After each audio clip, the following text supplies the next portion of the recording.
Est-ce que vous avez en tête une histoire d'amour mettant en scène deux personnes venues du continent africain ? Probablement pas, parce qu'il existe très peu de représentations de l'amour à propos de ce continent. C'est le constat qu'a fait en 2019 l'historienne nigériane Nwando Achebe, celui de l'absence de représentation de l'amour romantique à propos de l'Afrique. Elle va plus loin, en disant que c'est aussi le cas dans les travaux des historiens et des historiennes, où malgré l'abondance de recherches sur le genre, la jeunesse et le mariage, on serait passé complètement à côté de la question de l'amour. Les travaux se concentrant sur les relations de domination, d'échanges économico-sexuels ou de violence. Comme si l'amour n'existait pas. Dans les années 1970, des chercheurs et chercheuses travaillant sur le Sahel ont été jusqu'à argumenter que jeunes garçons et jeunes filles y vivraient dans des mondes complètement séparés. Pour ces chercheurs, au Sahel, l'amour romantique serait absent du mariage et la plupart des femmes ne le connaîtraient pas. Mais pour Nwando Achebe, ce type de discours est lié à un regard occidental incapable de concevoir l'amour et le désir dans les sociétés africaines.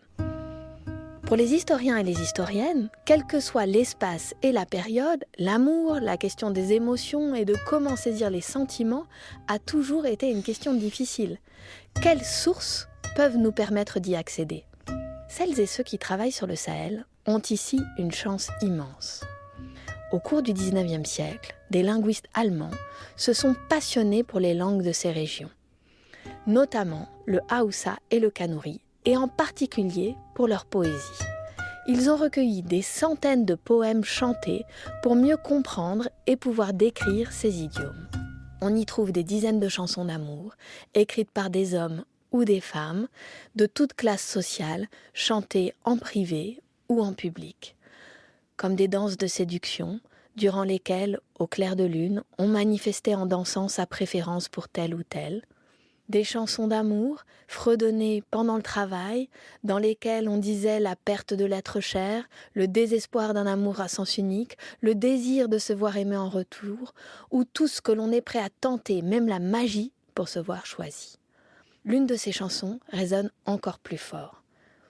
Dans les années 1870, à Boursari, aujourd'hui au Nigeria, une jeune femme réduite en esclavage compose et chante en langue kanouri, sur près de 50 vers, son amour pour le beau Mamadou, un autre esclave qui a été revendu par leur maître. Elle y pleure le manque de son corps, elle imagine ce à quoi il a pu être soumis depuis leur séparation, et elle se souvient de ce qu'ils ont partagé. Écoutons-la. L'œil qui autrefois était orné de colle, aujourd'hui est plein de sable. Oyez, la vie est un jeu de hasard, mon Mamadou. Si je pense à Mamadou, je ne peux plus manger. À travers cette source se révèle combien même ceux et celles qui expérimentaient les situations les plus difficiles au sein de ces sociétés avaient aussi leurs histoires d'amour. Certes, les contraintes patriarcales pesaient sur la vie des femmes dans le contexte du Sahel du XIXe siècle, comme en Europe à la même époque. Mais cela n'a jamais empêché l'amour d'exister. À nous, historiens et historiennes, d'en retrouver les récits. Le fil Culture G. Chaque jour, un coup de projecteur éclaire notre actualité. Abonnez-vous au podcast.